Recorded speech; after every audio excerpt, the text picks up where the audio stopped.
Alright, this is going to be a fun one. I've long wanted to do a tabletop feature with actual flowing water. So you'll need your soldering iron for this one, and let's go get to it.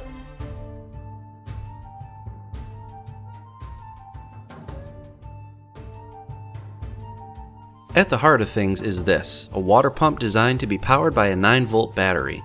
I get this on Amazon for about 10 bucks. It's intended to be a replacement part for a coffee maker.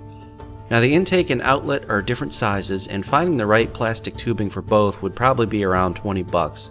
So I figured, why not use drinking straws? For the outflow, it happened to fit perfectly, so I'll just seal it in place with hot glue around the ring. The intake is a much bigger diameter, so I applied a thick bead of hot glue to narrow it, and quickly dipped it in water so that it would cool and harden and not droop. Now the straw fits perfectly, and again I can hot glue all around it. Now don't attach the outlet just yet. Wait until later in the project. Also, go ahead and solder on some lead wires with lots of slack, and cover those connections with hot glue. So, 1-inch thick extruded polystyrene, or home insulation. Draw out roughly where you want the pools to be. I aimed for an overall base footprint of about 16 inches across, and then kind of divided it up from there. Then I used the Proxen hot wire table to cut it out, although you could use a knife. A quick note, Jeremy over at Black Magic Craft is an Amazon affiliate for the Proxen hot wire table, so if you decide to buy one, do it through him. It's the same cost to you, but he gets a little taste. All you gotta do is click the link in the description below, and then make the purchase as normal.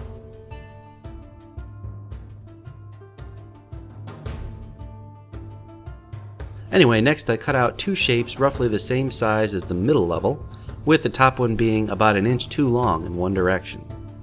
And then 4 shapes for the top level stack, again with the top one being too big. These overhangs help ensure that the water actually falls instead of dribbling down the side of the cliff faces.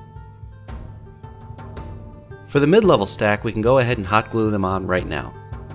For the top level stack, we need to hollow it out. Take off the top piece and set it aside. For the other 3, cut out their centers, leaving about 1 inch of material.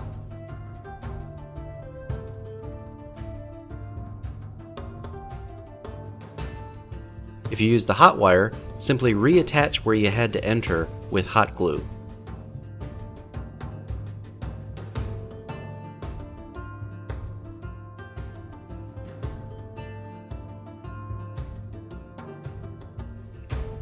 Now pick one of them to be the bottom, and trace the inside onto the base, and cut out that as well.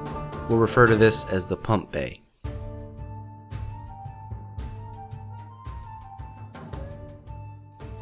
While you're at it, cut out the large bottommost pool as well.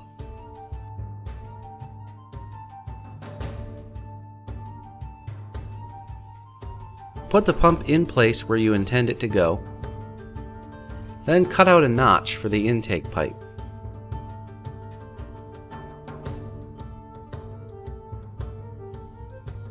Now you can attach the first ring and secure the pump in place. I used some kebab skewers in multiple directions with a whole lot of hot glue to fix it where I wanted.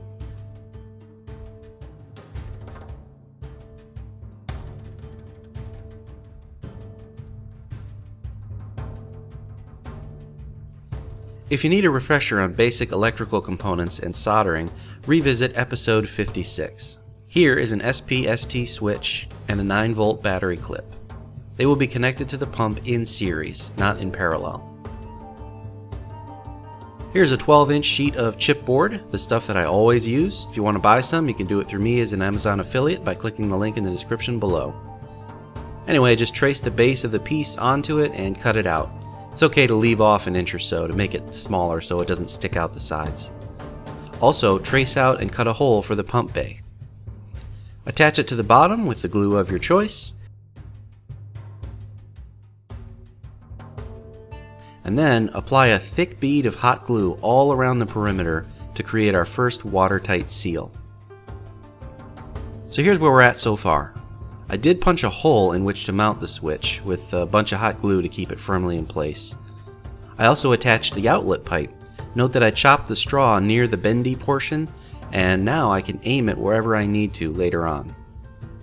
I also sealed up the hole around the inlet pipe with lots of hot glue. For the middle level, apply pure acetone as we did back in episode 67. Be sure to leave a U-shaped perimeter like you see here. And don't apply too much, do it gradually until you get the depth you're happy with.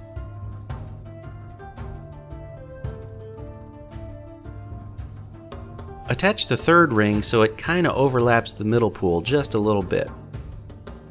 Apply acetone to the top level, and then kinda see where the outlet pipe is gonna hit it. You want the pipe to emerge through the top somewhere near the back of the acetone pit. Punch a hole using a pencil-style foam cutter or kebab skewer, whatever it takes.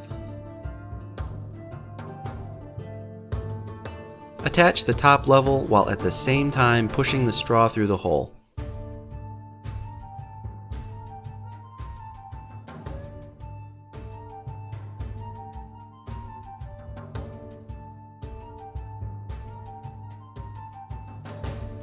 Apply a ring of hot glue around the straw to make a watertight seal, and then snip off the excess of the straw as much as you can so that it's perfectly flush with the seal. Now I was worried about water jetting out of the outflow, so I took some foam, carved a rock, and hot glued that to the top to solve the problem. This also kind of gives it the impression of being an underground spring or something like that. Now as for sealing the bottom pool, I was figuring this out as I went along, so you don't need to do all of these techniques, but I first tried covering it with hot glue. Did not work. So then I took some acrylic water kit, mixed it up, but instead of using it for its usual purpose, I took a sacrificial brush and slathered it on as a sealer, making sure to get all the nooks and crannies. To help ensure the water does fall instead of dribble, I hot glue on some popsicle sticks at a 45-degree angle, and then tease hot glue over them to blend them into the rocks. Also attach some chunk of foam to the sides like this.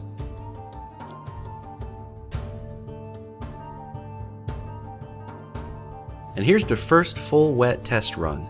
If you want the water more spread out like an actual waterfall, attach some rocks to the popsicle stick to split up and disturb the flow, but I didn't bother. One more thing, I used some air dry clay and built barriers around all the pool edges. This gave me some nice texture, and it also created another 1/4 inch of depth for each pool, which is another nice safety feature. You can also see I added a small island to the large pool in order to make things more interesting. Then I based everything in gray.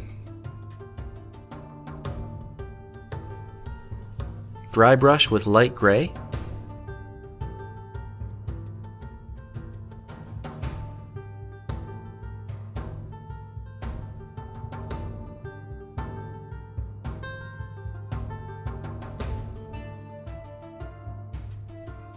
Wash with black, mostly water.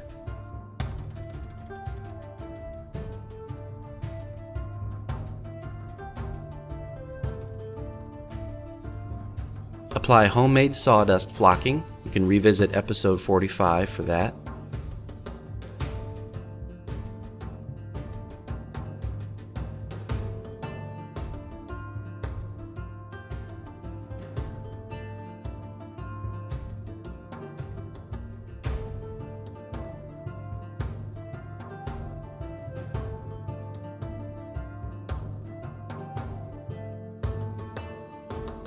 Then paint the water pools brown. I'm using my airbrush at the edges of the pool to get a real nice gradient fade to the gray. And I'll say it again, if you're on the fence as to whether or not to get an airbrush, do it, you'll love it. The kit I recommend is in the description below, and you can buy it through me as an affiliate. It comes with everything you need.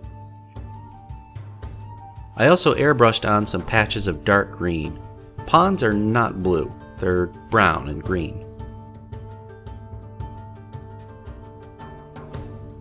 And lastly, a safety coat of Liquitex gloss varnish for all the wetted surfaces.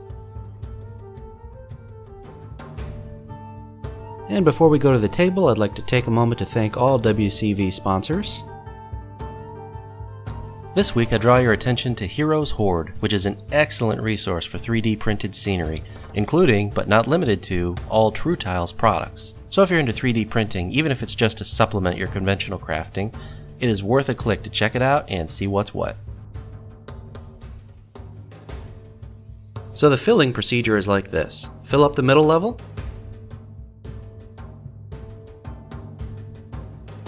fill up the bottom level,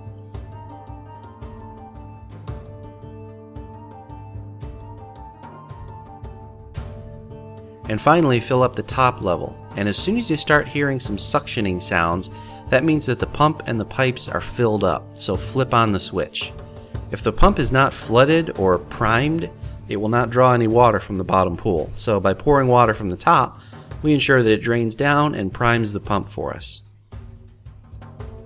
Now, is this practical? No. Is it aesthetic? Honestly, no. I've seen pro-made waterfall terrain pieces that look better than this. Although to be fair, if you're a longtime follower, then you know that outdoor stuff is not my forte. How about the pump? Well, take a listen. Yeah, again, it's a coffee maker replacement, so it's not designed to be quiet. It's definitely getting enough water. I tested it in the sink before all this began. That's just the sound that it makes. So what do we have here? Well, it really serves no purpose other than itself, and isn't that the very definition of art? So we have a piece of art with plenty of mistakes in it, but maybe one of you out there will take it and run with it with the advantage of all the lessons that I learned. So I am Wyloch. Thank you for joining me, and I'll see you next time.